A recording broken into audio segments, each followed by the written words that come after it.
اعوذ باللہ من الشیطان الرجیم بسم اللہ الرحمن الرحیم والضحى والليل إذا سجى ما ودعك ربك وما قلى وللآخرة خير لك من الأولى ولسوف يعطيك ربك فترضى ألم يجدك يتيما فآوى ووجدك ضالا فهدى ووجدك عائلا فأغنى فأما اليتيم فلا تقهر وأما السائل فلا تنهر وأما بنعمة ربك فحدث صدق اللہ العلی العظیم۔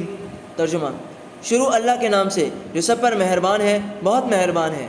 اے پیغمبر، قسم ہے چڑھتے دن کی روشنی کی اور رات کی جب اس کا اندھیرا بیٹھ جائے کہ تمہارے پروردگار نے نہ تمہیں چھوڑا ہے اور نہ ناراض ہوا ہے، اور یقیناً آگے آنے والے حالات تمہارے لیے پہلے حالات سے بہتر ہیں، اور یقین جانو کہ ان قریب تمہارا پروردگار تمہیں اتنا دے گا کہ تم خوش ہو جاؤ گے۔ کیا اس نے تمہیں یتیم نہیں پایا تھا پھر تمہیں ٹھکانہ دیا، اور تمہیں راستے سے ناواقف پایا تو راستہ دکھایا، اور تمہیں نادار پایا تو غنی کر دیا۔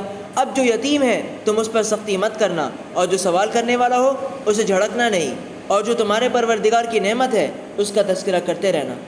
صدق اللہ العلی العظیم۔ بسم اللہ الرحمن الرحیم، نحمدہ ونصلی ونسلم علی رسول الکریم۔ سورۃ الضحى مکیہ، یہ سورت مکہ مکرمہ میں نازل ہوئی ہے۔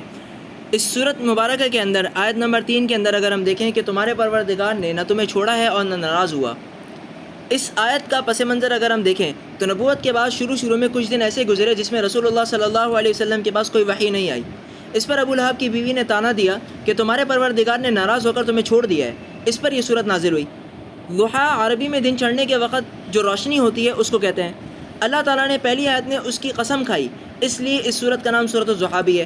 یہ سورۃ الضحیٰ نام ہونے کی وجہ بھی ہو گئی جسے ہم وجہ تسمیہ کہتے ہیں، اور چڑھتے دن اور اندھیری رات کی قسم کھانے سے غالباً اس طرف اشارہ ہے کہ رات کو جب اندھیرا ہو جاتا ہے تو اس کا مطلب یہ نہیں کہ اب دن کی روشنی نہیں آئے گی۔ اسی طرح اگر کسی مصلحت کی وجہ سے وحی کچھ دن نہیں آئے تو اس سے یہ نتیجہ نکلنا کسی طرح درست نہیں کہ معاذ اللہ تعالیٰ نے آپ صلی اللہ علیہ وسلم سے ناراض ہو کر ان کو چھوڑ دیا ہے۔ پھر آیت نمبر 4 کو اگر ہم دیکھتے ہیں تو آیت نمبر 4 کے اندر یقیناً آگے آنے والے حالات تمہارے لیے پہلے حالات سے بہتر ہوں گے۔ اس آیت مبارکہ کی تفسیر کو اگر ہم دیکھیں تو آنے والے حالات سے مراد آخرت کی نعمتیں بھی ہو سکتی ہیں اور پہلے حالات سے دنیا، اور یہ مطلب بھی ہو سکتا ہے کہ رسول اللہ صلی اللہ علیہ وسلم کی مبارک زندگی میں ہر آن آپ کے درجات میں ترقی ہوتی رہے گی، اور دشمنوں کی طرف سے آپ کو جو تکلیفیں پہنچ رہی ہیں آخر کار وہ دور ہو کر آپ ہی کا بول بالا پوری کائنات میں ہو جائے گا۔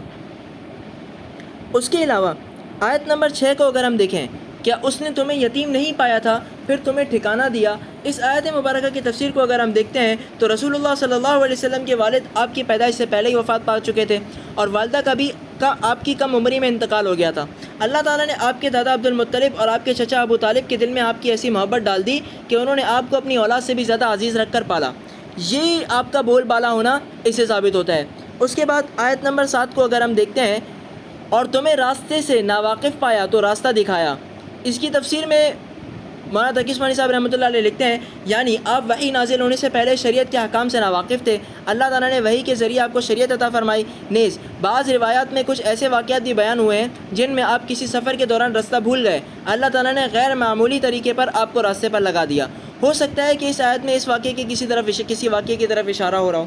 بہرحال آیت نمبر 8 کو اگر ہم دیکھیں، آیت نمبر 8 کے اندر اللہ تعالیٰ فرماتے ہیں اور تمہیں نادار پایا تو غنی کر دیا۔ اس سے کیا مراد ہے؟ اس سے مراد مولانا تقی عثمانی صاحب رحمۃ اللہ علیہ لکھتے ہیں حضرت خدیجہ رضی اللہ تعالیٰ عنہ کے ساتھ آپ نے تجارت میں جو شرکت فرمائی اس سے آپ کو اچھا خاصا نفع حاصل ہوا۔ تو یہ ابتداءً رسول اللہ صلی اللہ علیہ وسلم کی کیفیت کو بیان کیا گیا ہے، اور پھر تجارت کے بعد جو منافع ہوا اس نعمت کا تذکرہ کیا جا رہا ہے۔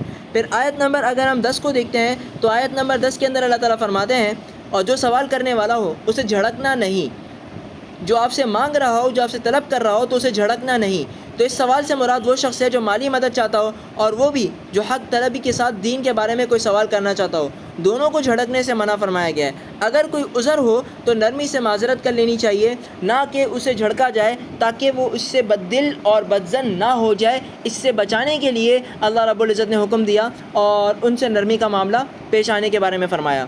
جو کہا گیا سنا گیا، اللہ پاک اس پر مکمل عمل کرنے کی ہمیں بھی توفیق دے۔ وآخر دعوانا ان الحمد للہ رب العالمین۔